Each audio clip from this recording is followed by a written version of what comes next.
The Second World War was a conflict waged on a scale never before seen in human history. Nations fielding men, resources, and machines of war on fronts spanning across the globe. So, it's no doubt that the conflict would still dominate the discussion of casual and more historic-minded circles of academia, and more apparently, the internet. Whilst a lot has been done for the research and ability to keep the history of the Second World War alive through its discussion on the internet, a lot of things have gone unheard of, in favour of more marketable and popular aspects of the war. But still, it's unfortunate because the stories and individual struggles of so many people are lost within discourse. They say we die twice, once when the last breath leaves our body, and once when the last person we know says our name. Thanks, Al Pacino. The Syria-Lebanon campaign of 1941 is one of these forgotten aspects of the war. Like so many of these so-called forgotten fronts, many are unaware of its existence, and to the people that do know, seem disinterested or critical of its importance. Little is known within the public discourse on how or why it was fought, leaving questions on how it fits into the broader picture of the Second World War. This is strange, seeing how much the Syrian campaign dominated the strategy within the war in Africa in mid-1941, and the minds of the countries it was predominantly fought by, namely Britain, Australia, Free France, and their adversary, Vichy France. Over the course of a few videos, I'll attempt to cover why the campaign started, the fighting that took place, the consequences, and ultimately why the campaign is forgotten. This is the Syria-Lebanon campaign.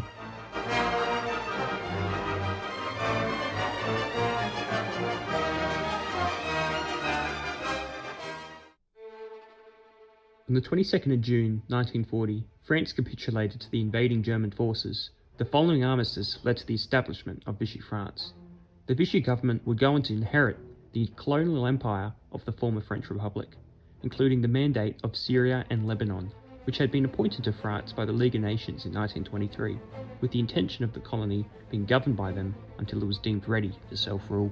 Left to fight the Axis was Britain and her Commonwealth, as well as the volunteers from the occupied mainland, including the newly formed Free French under the leadership of General Charles de Gaulle. Within the war in Africa, the Allies were stretched thin.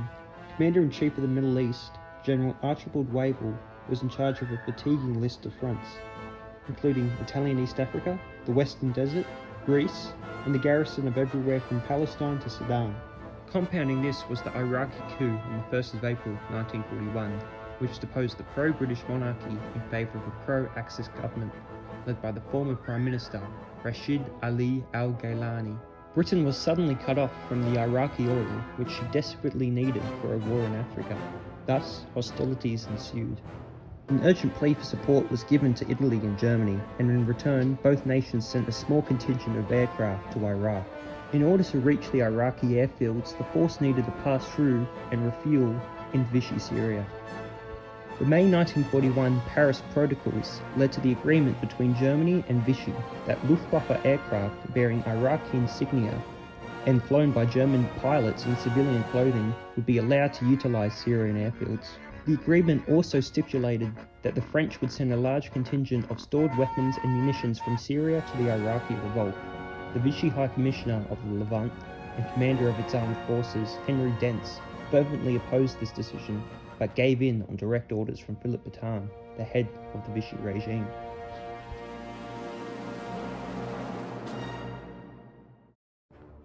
Britain was soon to retaliate against Vichy's support of Iraq and Germany by bombing the airfield at Damascus on the 14th and 15th of May, once word was received that German aircraft were present there. A follow-up attack occurred on the 18th and 19th on the Rayak and Palmyra air bases. Though Britain and Vichy France weren't technically at war, hostilities were always present.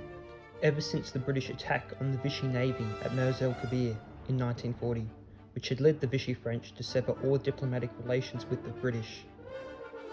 These air attacks were executed to assist the invasion of Iraq and protect Egypt and the Suez Canal from possible German sorties. And for good reason, for on the 25th of May, Hitler informed his general staff that he thought the aircraft should continue to be used in Iraq, but afterwards desired to launch an offensive against the Suez Canal and eventually oust the British from their position between the Mediterranean and Persian Gulf. Also in retaliation, de Gaulle announced that he would invade Vichy Syria with his Free French forces. This came more out of a desire to find a base suitable for his newly formed nation in exile, and repatriate the men and arms he believed would flock from the Vichy side to his.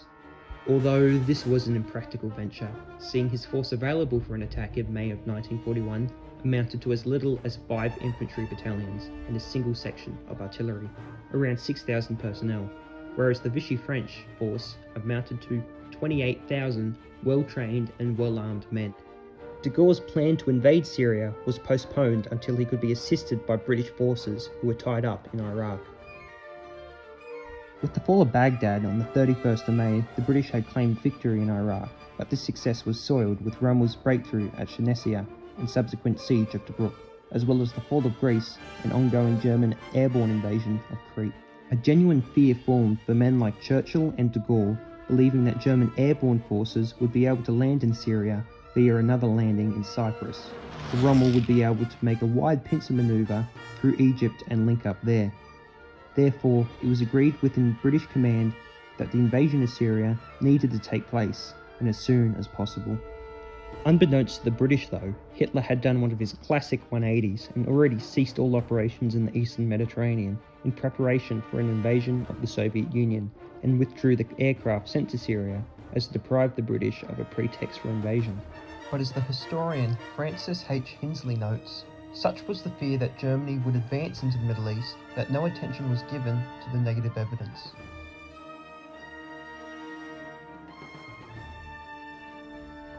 It was again Wavell that would be placed in charge of the planning behind Operation Exporter, the invasion of Syria and Lebanon. This was despite the fact that he fervently opposed opening a new front in Syria, facing him with the reality of stretching his already dwindling force thin. It got so bad that he even threatened to Churchill that he would resign from his position, writing to him on the 21st of May, "You must trust my judgment in this matter, or relieve me of command. I am not willing to accept that Carnot, de Gaulle, or Spears should dictate action that is bound seriously to affect the military situation in the Middle East." Though eventually he was begrudgingly forced to go ahead with the operation by Churchill, despite his honestly well-justified reasons not to. Wavell's yielding also came out of his belief that the operation would be relatively easy. It was believed through the dubious reports from the aforementioned Carnot that the Vichy French in Syria would immediately join the Allied cause once the invasion started, with de Gaulle insisting that the Vichy French military leaders needed only to be provided with a pretext for surrendering. Additionally, it was believed that the average French soldier would put up a token resistance. William Crooks, official historian for the 2nd 33rd Battalion of the 7th Australian Division, writes in the Foot Soldiers that very little was known about the French army in Syria. As events were to prove, nearly all British intelligence summaries assured us that the French would lay down their arms as soon as we approach. As they would go on to demonstrate, the French would put up a bitter and ardent defence. Vichy propaganda would describe the fight as a defence against the natural enemy of Britain, alluding to images of Napoleon and his Grand Armée, and called it a fight to preserve the military honour of France. Because of this misconception, as well as Wavell's primary concern for other operations, namely the upcoming Operation Battle Axe, next to no armoured or mechanised support was included in the attack, despite the fact that it was estimated the Vichy French had at least one half-division of tanks. The British fielded some Boys anti-tank rifles and Vickers Mark VI light tanks. These would be a practical counter against the obsolete Renault FT-17s, but would prove worthless against the modern and more plentiful Renault R35 lights. Only the British 25-pounder would be an effective counter. To get an idea of the shortage of mechanised and armoured vehicles, we can look at the Australian 6th Div and 7th Div cavalry regiments who would fight in Syria. The 6th Div Cav had desert experience, having fought in the Western Desert in early 1941, but had little in the way of vehicles, except for a handful of captured Italian tanks. The 7th Div Cav, on the other hand, were untested, having recently arrived from Australia and placed on garrison duty in Palestine and Cyprus. They were equipped with a moderate amount of Bren gun carriers. In order to consolidate, a simple flip of the coin was made, and with it the 6th Div Cav won both the regiment's vehicles. As a result, the 7th Divisional Cavalry would not fight in the campaign, and instead remain in Cyprus until they were brought in as a garrison force in August. This absence of armoured support is judged as one of the deciding factors in the regrettably high casualties you'll begin to notice in the campaign. Major General John Leverick commander of the newly formed Australian 7th Division that would make up the bulk of the Syrian campaign's forces, wrote to the official war historian for Australia, Gavin Long, that some straight reference should be included in the story on the subject of lack of supporting weapons under which our men, especially the Australians and 5th Indian Brigade, suffered during the campaign. Tanks and trench mortar ammunition were the worst of these. It is not too much, in my opinion, to say that a reasonable provision of these two items would have saved hundreds of Australian casualties. To focus his attention elsewhere, Wavell appointed Lieutenant General Henry Maitland Wilson as commander of the operation. Newly arrived back to Palestine from his command of the failed Greek expedition, it was up to Wilson to devise the plan of attack. Drawing on a three-pronged offensive originally proposed by Wavell, his plan was uninspired. One critic in 1976 stated that his plan was the most obvious, the easiest, and possibly the least effective way to proceed. First was the attack from Palestine towards the Syrian capital of Damascus. The Indian 5th Brigade, battle-hardened from their time against the Italians in Ethiopia, would cross into Syria towards Dara, heading northwards towards Damascus and opening the way for the Free French forces, now organised into a single division, to march triumphantly into the Syrian capital. This force was called Gent Force after its commander, Major General Paul-Louis Le Giron. To Gent Force's west was the bulk of the Allied force, with the Australian 7th Division, whose job was to take Lebanon. Led initially by Lavarick, the division's two available brigades, the 21st and 25th, were to advance from Haifa in Palestine along two separate roads deep into Lebanon, with the 21st towards Beirut and the 25th towards the strategic Bekaa Valley, which would open the way to the vital Rayak airfield and railway hub. The 21st were to take the coastal road towards Tyre, while the 25th would advance along a road further inland from the sea towards Merjaon, and then Jazin. For reasons I'll explain in a later video, the 25th advance to Rayak would not take place, and instead they would meet the 21st at Sidon, and from there they would advance to Damour, then Beirut. Along their way, the 21st Brigade would have to cross a difficult obstacle before their advance on Sidon. The Litani River runs almost perpendicular to the 25th road, then turns towards the sea, meeting it between Tyre and Sidon. This would be a formidable challenge. That's why a battalion-sized group of Scottish commandos, the number 11 Commando, would land at the river's mouth to assist the crossing. Further along the frontier is what we know as Hab Force, which had been initially formed for the invasion of Iraq. This was a mixed group consisting of the 4th British Cavalry Brigade, the 1st Battalion of the Essex Regiment, and the Arab Legion Mechanised Regiment. Their task was to form in Rutbah, Iraq, and advance towards Palmyra in the centre of Syria. This was to secure the vital Tripoli-Haditha oil pipeline. Further north was the 10th Indian Division, under Major General William Bill Slim. They would follow the Euphrates River from Haditha towards Deir ez-Zor, and then towards the vital railway hub of Aleppo. This would seriously threaten the Vichy forces in Lebanon, as they would be cut off from the northern supplies and communication. 4 other Indian battalions from the 10th and 8th Indian Divisions would operate independently, capturing all the areas in northeastern Syria around Duck's Bill. This plan of attack was created out of the misconception that the Vichy would not fight, allowing for a quick seizure of key areas. Gavin Long writes, by dividing his force into 3 columns, each of approximately equal strength, General Wilson reduced the likelihood of achieving a marked success in any one sector. If the defenders proved half-hearted, simultaneous attacks in all sectors might the more quickly overcome their will to fight. But if the defenders proved resolute, such dispersal of forces would decrease the attackers' chances of achieving a swift victory. Dr. David Sutton theorises that had the Allies concentrated their forces on one axis instead of 3, they might have been able to more effectively split the Vichy defences and force an early capitulation, rather than commit their forces into a hard fight along 3 separate fronts. Though crucially, Maitland was unwavering in his pursuit for a swift victory. It was planned that the troops would be in Beirut and Damascus within 48 hours. In conjunction with the dubious reports on the Vichy determination to fight, another misconception would arise with the Allied command's mischaracterization of the Syrian and Lebanon terrain. Wavell and Wilson would compare the landscape to the rolling desert plains of North Africa. This couldn't be further from the truth. Laverick would recount that Wavell in particular had not the least comprehension of the differences between the Lebanon and African desert. He must have thought us complete mutts. He knew nothing of the rough rocky slopes over which our turning movements had to struggle. Gent forces and 7th Division's advance would be marked by steep and rocky terrain, barren valleys and swollen rivers, in the words of Daniel Seaton. The roads they advanced on were through winding rocky cliffs, perfect for the defending French to lay ambushes.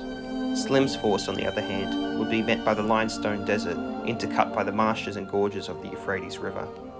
Additionally, both groups would be traversing these lands with woefully poor maps. Everyone from company commanders to Henry Wilson himself were working with maps on a scale of 1 to 200,000 kilometres, a scale far too big for the mountainous, confusing terrain they were operating in. Maps between 25,000 and 50,000 kilometres to one would have been more desirable. The total Allied force would amount to 34,000 men. The Vichy French, on the other hand, had an equivalent of around 35,000 men. 8,000 were the Metropolitan regulars from mainland France, which operated alongside the colonial troops, which were organised into 8 Syrian and 3 Lebanese battalions. In that 35,000, there was also a regiment of the elite French Foreign Legion and 9,000 cavalry organised into squads of 100 men, fielding tanks, armoured cars, camels and horses. 15 of these squads were the elite Circassian cavalry. Additionally, they had around 10,000 Levantine levies, though these were of doubtful value. In the air, the Allies, commanded by Air Commodore Leslie Brown, had 2.5 fighter squadrons, as well as 2 bomber squadrons. Only 70 aircraft were first line, with Royal Australian Air Force's No. 3 Squadron's P-40 Kitty Hawks. At the beginning of the campaign, the Vichy French had around 100 aircraft in total, including 60 fighters, but they were mostly obsolete. As the fighting began, additional aircraft were flown in from the mainland and other North African colonies, bringing the strength to 289 aircraft at its height. The French would enjoy air supremacy in the early days of the campaign by sheer numbers alone, but as the Allied Air Force began to organise, as they had just been diverted from Iraq and the Western Desert, they were able to inflict devastating losses on the French, mostly destroying them on the ground. In all, 179 Vichy aircraft would be destroyed. At sea, the Royal Navy's 15th Cruiser Squadron, commanded by Vice Admiral Edward King, prevented the Vichy French reinforcement by sea and bombarded coastal areas in support of the 21st Brigade's attack. The Vichy French had a token force of 3 submarines and 2 destroyers, though Valmy and Goupard would prove effective in harassing the Allies. The campaign in all was planned by a commander operating with limited resources and on a strict timetable. The strategy of attack was built on a misconception that the operation would meet little resistance against an unmotivated force. Wavell and Wilson were dealt a bad hand by an anxious London and played it as they thought reasonable. Unfortunately, it was at the expense of the men of Operation Exporter.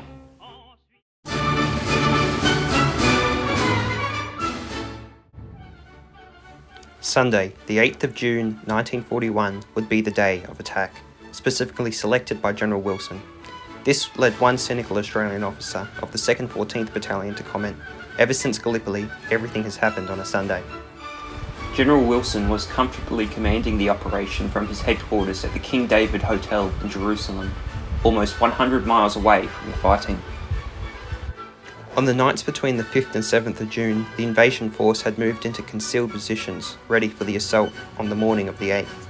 In some areas, like where the 2nd 16th Battalion was stationed, their secrecy was almost given up by vendors coming out to sell their merchandise.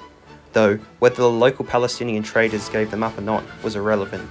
The Vichy French, through a series of surveillance and espionage, were aware that an attack was imminent and had already alerted their frontier troops accordingly.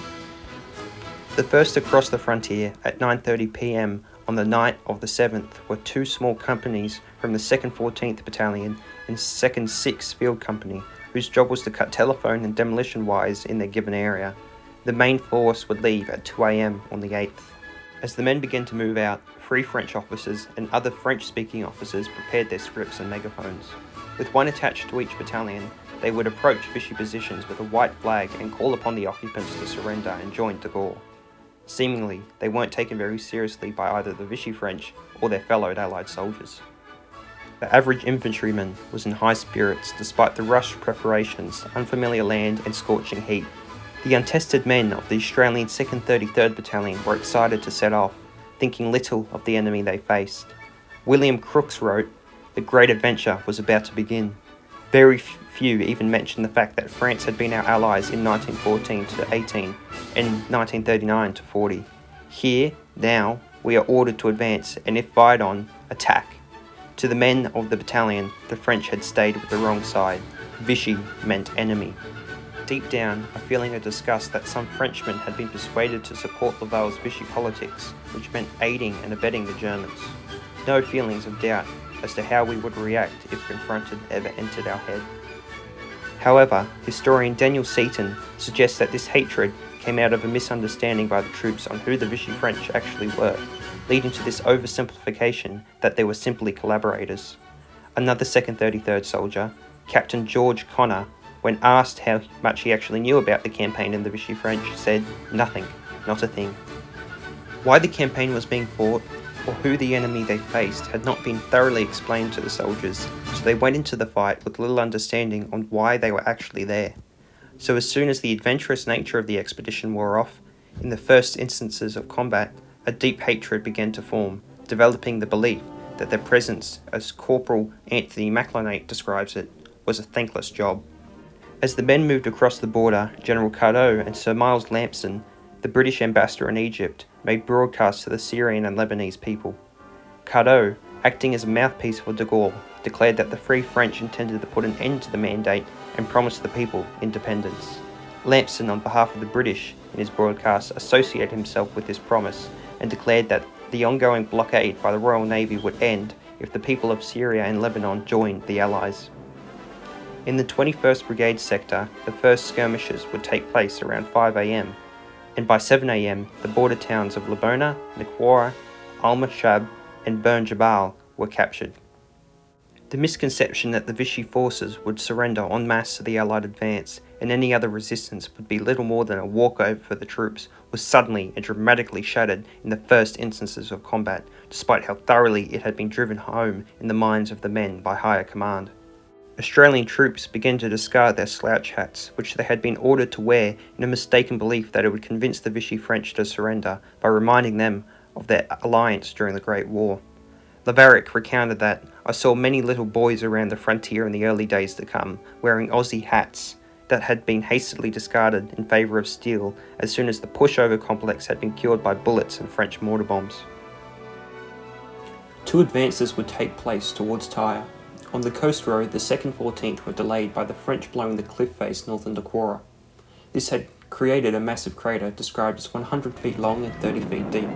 As one advance party of the 2nd 14th stumbled upon the crater, they saw 10 French Sparhis light cavalry, led by a white sergeant major. Immediately, the Australians opened fire, and the French promptly surrendered. The sergeant major asked why the Australians had used such force, instead of sending forward a party to ask for their surrender, telling them that he had played for the French rugby team against the Australian Imperial Force team in Beirut in 1940. As the rest of the Australians began to arrive, one company of the 2nd 14th abandoned their vehicles and continued on foot around the crater, whilst men of the 2nd 6th Field Company, led by Victorian Lieutenant Clement Harper, worked tirelessly to repair the road. By 5 am the next day, it could be crossed by vehicle. Further east, the second advance saw the creation of a vanguard with 13 universal carriers from the 6th Cavalry Regiment and platoon of the 2nd 16th Men in trucks. This force would drive from Bert Jabal towards Tabine, the entire way pursuing French Sparhis light cavalry. When they arrived in Tabine, they briefly paused while the mayor of the town called his equivalent in Tyre. The troops were informed that they would be welcome there. They would meet little resistance from the dispersed Vichy troops along the way, thus reaching the outskirts of Tyre by around 2 p.m. By 5 p.m. in the afternoon, the advance parties would meet and march into Tyre triumphantly, as there was a great ovation by the populace. By the end of the first day, decent headway had been made by the Indians and Free French on the right flank. Vic had been captured with little resistance, whilst to the southeast at Chahab, a major railway viaduct was captured intact by A column of the 4th 6th Rajputana Rifles led by Captain Adam Murray. Moving towards the bridge undetected, Murray and the Havildar named Guru Ram crawled towards the French sentry post at the bottom of the ravine. This sentry post, which contained a few tents surrounded by barbed wire, sat almost 25 metres away from the central pillar of the viaduct, where demolition charges had been placed. This small encampment contained the entire French demolition crew, as well as a few sentries, around 10 to 11 men in total. With the cover of darkness, silently they crawled towards the position and were able to cut through the barbed wire, but were detected near metres away from the encampment. One sentry began to yell, "Shoo! Oost!" Seemingly, he thought the two dark shadows were some kind of animal. This was reinforced when he bent down and picked up a rock, throwing it in their direction. The whole time Murray and Garou stayed still. The sentry, though, probably sensing something wrong, raised his weapon. Hearing the click of a bolt, Murray immediately knew he and the integrity of the mission was in danger, so he promptly opened fire with his Thompson submachine gun, killing the man. Leaping up from the ground, Murray and Garou were able to dispatch several more guards as they exited their tents. Before long, the rest of the Frenchmen surrendered. Murray and Garou's assault had left 2 Frenchmen dead, 3 wounded, and between 5 and 6 prisoners. Simultaneously with Murray's assault, the rest of the platoon rushed the sentry post overlooking the bridge. The viaduct had been secured. Murray would be awarded the Military Cross for his leadership and gallantry, and Garou rammed the Indian Order of Merit. To the east, Dera had been captured by 8:30 am, allowing a drive further north to Sheikh Miskin. An afternoon attack took place but failed to capture the town. Though, the night of the 8th saw a major withdrawal of Vichy forces, and so by the morning, Miskin, Ezra, and El Kenitra were captured without bloodshed. Thus, the 2 roads to Damascus were open to the Free French, whilst the Indians would dig in here to defend their rear. The first day of operations was disappointing to Allied command. The Litani had not been crossed, and so Mogollon was firmly in Vichy hands, delaying the advance to Beirut. Though the route to Damascus was open, the realization had set in that it wouldn't fall without a fight. The plan of being in the 2 capitals in less than 24 hours now was clearly out of reach. Some began to suspect that this attack wouldn't be a brisk affair, and that a hard-fought campaign laid before them. This concludes the first episode in a series I'll be doing on the Syrian-Lebanon campaign. If you enjoyed the video, I ask that you stick around because I've got a lot planned for this series. The next video, if I ever get around to it, will be on the Battle of the Litani River, so look forward to that. In the meantime, you can find all my sources in the description, so I recommend looking into those if you're interested. Anyway, thanks for sticking around to the end of the video, much appreciated.